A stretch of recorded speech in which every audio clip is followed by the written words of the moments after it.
नमस्कार दोस्तों, आप सभी का स्वागत है हमारे YouTube चैनल मान्या लाल किताब रेमेडीज में। आज मैं आपके साथ बात करने जा रहा हूं मीन राशि के बारे में और आज का मुख्य टॉपिक होगा 29 मार्च से लेकर 18 मई 2025 का समय मीन राशि वालों के लिए कैसा रहने वाला है। ग्रहों का जो बड़ा परिवर्तन इस समय में होगा, उसका कैसा प्रभाव आपकी राशि के ऊपर होगा। इस वीडियो के माध्यम से मैं आपको ये समझाऊंगा कि इस समय को आपने किस प्रकार से मैनेज करना है, कौन कौन से नए रास्ते आपके लिए खुलने वाले हैं और किन चीज़ों से आपको थोड़ा सा बचाव करके चलना होगा। दोस्तों, ये वो समय होगा जब पंच महायोग का निर्माण जो है वो आप ही की राशि में होगा। और दूसरी तरफ देखा जाए तो इस वर्ष का सबसे बड़ा सूर्य ग्रहण का जो समय होगा, जो प्रथम ग्रहण इस समय होगा, वो भी 29 मार्च जिस दिन अमावस का दिन होगा। शनि अपनी कुंभ राशि को छोड़कर आपकी राशि में प्रवेश कर जाएंगे और आपके ऊपर लगेगा साढ़े सती का दूसरा चरण। लेकिन यहां पर मैं आपको फिर से एक बात बताना चाहता हूं दोस्तों, जब भी साढ़े सती का समय होता है तो इस समय का जो सबसे प्रथम चरण चलता है वही सबसे ज्यादा संघर्ष वाला समय होता है, क्योंकि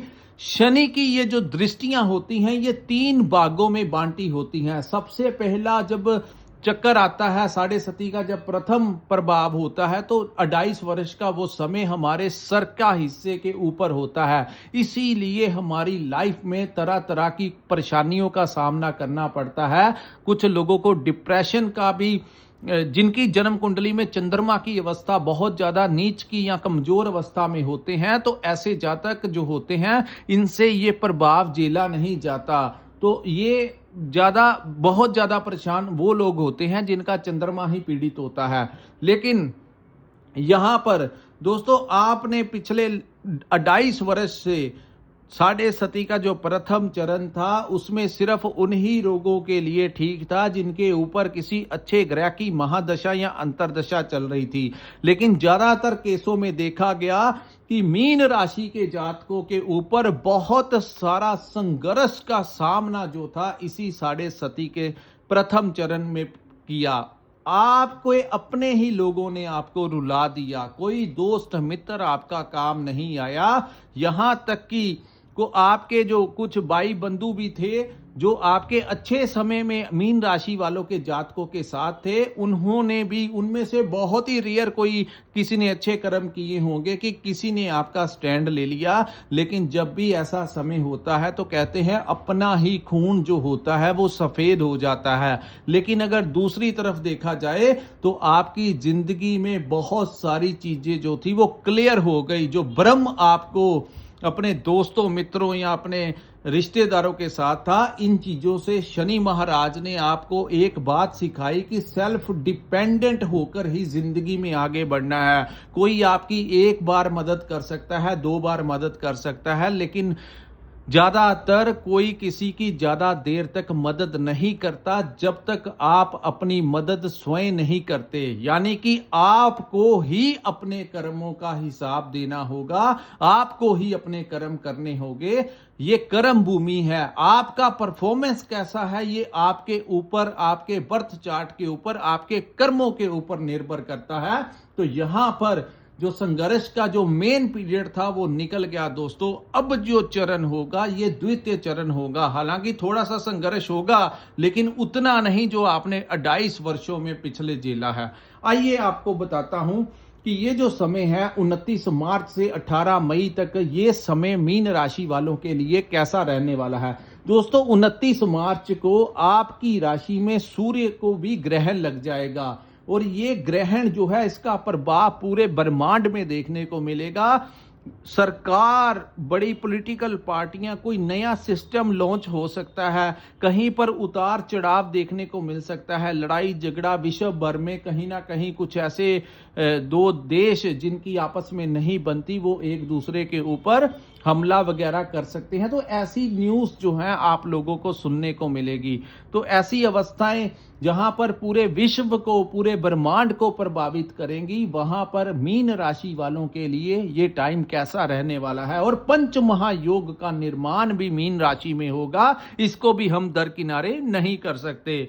सभी बता रहे हैं कि सूर्य ग्रहण है मीन राशि के अंदर, पता नहीं क्या क्या नेगेटिव कुछ लोग बता रहे हैं, लेकिन दोस्तों नहीं, यहां पर पंच पंच महायोग का निर्माण, हालांकि 29 को चंद्रदेव भी, चंद्रमा भी यहां पर स्थित होंगे, लेकिन हम चंद्रमा को ना भी लें क्योंकि वो हर 2 सवा 2 दिन के पश्चात अपने एक भाव को छोड़ के दूसरे भावों में गोचर करते हैं। लेकिन हम इन सभी का प्रभाव जो है इनको हम आज देखेंगे कि ये ग्रह क्या क्या आपके लिए करने वाले हैं। दोस्तों कुछ नया आपकी लाइफ में होने जा रहा है, कोई नया रास्ता, जो बंद रास्ते आपके हो चुके थे वो रास्ते खुलने जा रहे हैं। कोई नया, कोई कहीं से कोई इस ईश्वर की, कहते हैं कि ईश्वर जब सारे रास्ते जब हमारे बंद हो जाते हैं तो कोई नया रास्ता ईश्वर हमारे परिवार का चल सके, हमारी लाइफ में कुछ ना कुछ मूवमेंट चल सके, तो ईश्वर सारे रास्ते बंद नहीं करता। और सबसे बड़ा लाभ आपको उस दिन होगा जब 12 मई का समय आएगा। गुरु जो है वो आपके 4th हाउस, अपनी बेस्ट प्लेसमेंट के ऊपर, आपकी राशि के स्वामी जब चतुर्थ भाव में गोचर कर जाएंगे तो सबसे बड़ा लाभ उस समय आपको देखने को मिलेगा। दोस्तों कुंडली में कहा जाता है कि छठे भाव का स्वामी जहां पर बैठता है वहीं पर सबसे बड़ा दुश्मन भी वहीं पर होता है। तो आपके छठे भाव के स्वामी सूर्य देव हैं, जो कि पीड़ित अवस्था में आपके 1st हाउस में बैठेंगे।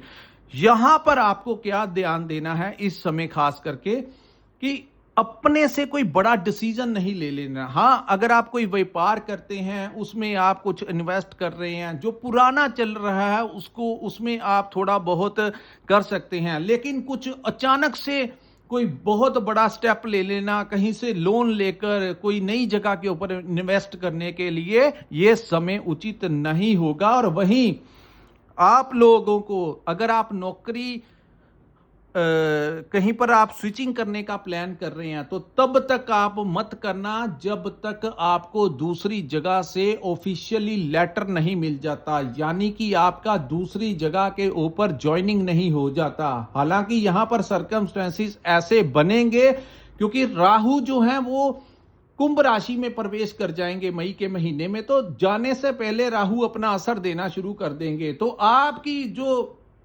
ट्रांसफर है आपके घर से काफी दूर, जैसे कि आप नॉर्थ इंडिया में रहते हो तो आपको साउथ इंडिया में भेज देना, या अगर आप साउथ में रहते हो तो आपको वेस्ट में भेज देना, या ऐसी दूरी के ऊपर आपकी कहीं कहीं आपकी स्विचिंग करवाने का ये जो समय है ये आपको कोई नई दिशा दे सकता है। लेकिन सावधानी क्या यूज करनी है कि जो भी आपको करना है वो 2 बार 3 बार सोच समझकर अच्छे से उसको जांचना है। ये नहीं करना कि किसी ने कह दिया तो आपको इन्वेस्टमेंट कर देनी है, किसी ने कह दिया नौकरी छोड़ दे तो नौकरी छोड़, किसी के कहने के ऊपर नहीं करनी। अपना सोच विचार कर अच्छे से समझ कर कुछ चीजों को फिर करना है, और जल्दबाजी में आपको कोई बड़ा निर्णय नहीं लेना है। हालांकि ये रास्ता पंच महायोग का जो निर्माण होगा ये कहीं ना कहीं आप लोगों को कोई बड़ा बेनिफिट इस समय देता हुआ दिखाई दे रहा। हो सकता है कि इस युति में आपको कोई इतना अच्छा आइडिया मिल जाए, कुछ ऐसा हो जाए जो आपको आज तक आपके दिमाग में कुछ भी नहीं चल रहा, लेकिन जब ये युति बनेगी तो आपके लिए कोई रास्ता कैसे खोलेगी। क्योंकि दोस्तों जो 1st हाउस होता है यहां पर जब भी कोई ग्रह बैठता है, चाहे वो राहु बैठ जाए, चाहे वो सूर्य बैठ जाए, शुक्र बैठ, यहां पर वो कोशिश करता है कि सब कुछ अपने नियंत्रण में लेने की। तो यहां पर इनकी जिद हो जाएगी अपना अपना प्रभाव दिखाने की। तो सबसे ज्यादा फायदा इस जिद में अगर किसी को मिलेगा तो मीन राशि को मिलेगा। लेकिन इसमें क्या करना है, ज्यादा क्रोध में नहीं आना है। खास करके अपनी जहां पर आप काम करते हैं, बॉस के साथ, आपके कोलीग्स के साथ, अगर आप व्यापार करते हैं तो आपके कुछ राइवल्स होंगे, अपने क्लाइंट्स के साथ, यहां आपका कोई पुराना पैसा कहीं पर फंसा हुआ था तो वो इस समय आपको मिलने की पूर्ण संभावनाएं हैं। आप वहां पर जाकर थोड़ा सा प्रयास कीजिए, कॉन्फिडेंट रहिए। ये समय कुछ ना कुछ बड़ा करवा सकता है आपसे। लेकिन अगर आपके कुंडली में बहुत ही खराब ग्रहों की महायुति बहुत ही खराब किसी ग्रह की या नीच भाव में कोई बैठा ग्रह की महादशा या अंतरदशा ना चल रही हो, लेकिन अगर ये समय आपका बहुत अच्छा ऑलरेडी कोई अच्छे ग्रह की महादशा अंतरदशा चल रही है, तो कोई बहुत ही बड़ा आइडिया, कोई बहुत ही बड़ा लाभ इस समय आप लोगों को मिलने की संभावनाएं भी यही समय जो है वो दिखा रहा है। सो नई दिशा, समय में नया बदलाव, जिंदगी में नया बदलाव आप लोगों के लिए आ सकता है। अब मैं आपको बताऊंगा कि इस युति में किस ग्रह के ऊपर, किस भाव के ऊपर सबसे ज्यादा दृष्टियां होंगी। दोस्तों, ये पांच ग्रहों की दृष्टि जो है वो केतु के ऊपर होगी। हालांकि सूर्य जो है वो 14-15 अप्रैल को इस भाव को छोड़ के अपनी उच्च राशि मेष में आपके धन भाव में प्रवेश कर जाएंगे और यहां पर रह जाएंगे ये 4 मित्र शुक्र, बुध, राहु और शनि। और इनकी जो दृष्टियां होंगी वो आपके केतु के ऊपर होंगी। दोस्तों, यहां पर इनकी दृष्टियां केतु के ऊपर, गुरु की दृष्टि केतु के ऊपर, मंगल की दृष्टि भी केतु के ऊपर होगी। तो यहां पर क्या करना होगा, सप्तम भाव जो होता है वो यहां पर आपको अपनी सेहत का ध्यान रखना होगा। आपको एक तरफ नहीं लगना। चाहे आप अपना व्यापार करते हैं तो ऐसा नहीं कि दिन रात एक ही जगह के ऊपर आपको सिर्फ एक ही चीज के बारे में सोचना है। आपको कुछ चीजों को बैलेंस करके चलना होगा। रूटीन एक्सरसाइज, अपनी हेल्थ के लिए भी आपको थोड़ा सा समय निकालना होगा, क्योंकि राहु वहां पर बैठे हैं। हो सकता है कुछ लोगों को मेडिटेशन का टाइम मिल जाए, अचानक से वो भक्ति भावना के साथ जुड़ जाए। हो सकता है कुछ लोग ड्रिंक वगैरह करनी शुरू कर दें, और क्योंकि राहु वो इल्यूजन है, वो भ्रम क्रिएट करेगा, ऐसी स्थितियां वो क्रिएट करेगा कि आपको एक तरफा ही दूर से दिखने वाली हर चीज जो होती है, वो चमकदार जो चीज दिखती है वो अच्छी नहीं होती। तो यहां पर ऐसी स्थितियां भी आपके लिए पैदा हो सकती हैं। सो शुरू में मैं आपको बता रहा हूं कि जो करना है सोच विचार के ही आपको करना होगा। उसके बाद दोस्तों, यहां पर केतु के ऊपर दृष्टि, तो यहां पर आपके जो बिजनेस पार्टनर हैं, जिनके साथ आप पार्टनरशिप में लंबे समय से काम कर रहे हैं, उनके साथ आपकी किसी बात को लेकर मतभेद हो सकता है, चाहे वो पेमेंट को लेकर हो। और कोई नया पार्टनरशिप में काम करने का ये उचित समय नहीं होगा, क्योंकि बहुत सारे क्रूर ग्रहों की दृष्टियां केतु के ऊपर होंगी। उग्र ग्रहों की दृष्टि, पापी ग्रहों की दृष्टियां केतु के ऊपर होंगी।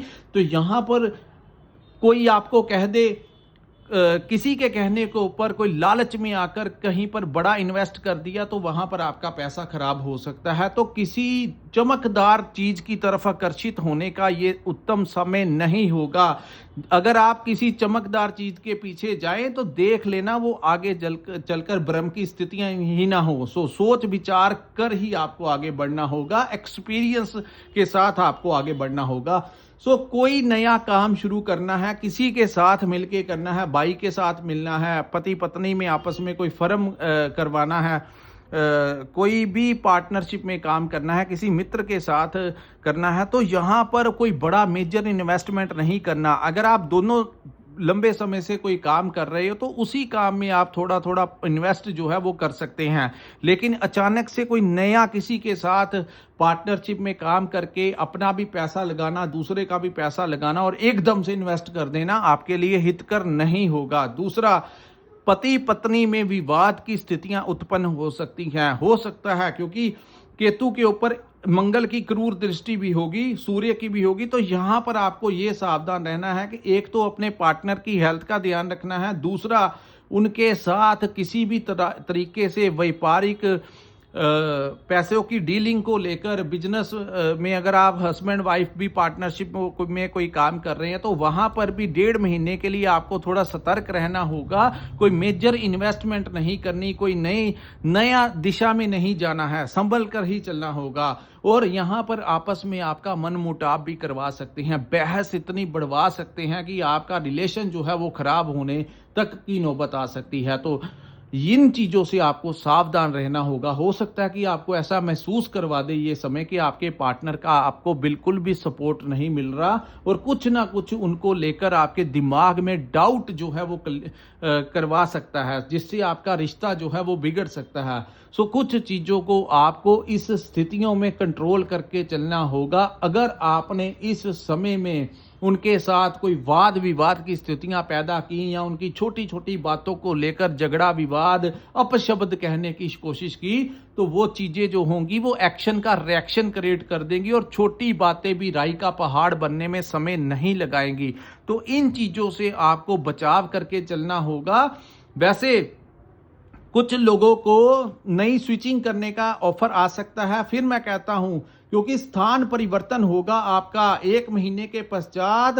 राहु जैसे ही 12th हाउस में गोचर करेंगे 18 मई को, तो यहां पर दोस्तों आपकी स्विचिंग जो है वो किसी अन्य स्थान के ऊपर हो सकती है। आपको घर से दूर लेकर ये टाइम जा सकता है और वहां पर आपको प्रमोशन भी मिलेगी, आपकी विदेश यात्रा भी करवा सकता है। हो सकता है कि आपके दिमाग में हो कि मैं कहीं दूर चला जाऊं, कुछ ऐसी दिमाग में प्लानिंग चल रही है, विदेश जाना चाहते हैं या ऐसे सरकमस्टेंसेस बन रहे हैं, आपको कोई नई जगह से ऑफर आ रहा है, तो आप लोग नीचे कमेंट करके जरूर बताइए कि ऐसी अवस्थाएं जो है वो मीन राशि वालों के साथ होना शुरू हो गई हैं। दोस्तों ये हमारे एक्सपीरियंस का एक, हमारी प्रैक्टिस का एक हिस्सा होता है। सो नीचे कमेंट करके आप जरूर बताया कीजिए कि ऐसी अवस्थाएं जो हैं वो आपके समक्ष आ रही हैं। सो दोस्तों ये था मीन राशि वालों के लिए 29 मार्च से लेकर 18 मई 2025 तक का समय कैसा रहेगा।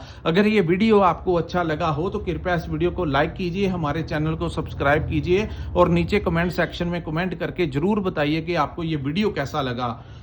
इसी के साथ इस वीडियो को मैं विराम लगाता हूं। नमस्कार, जय माता दी।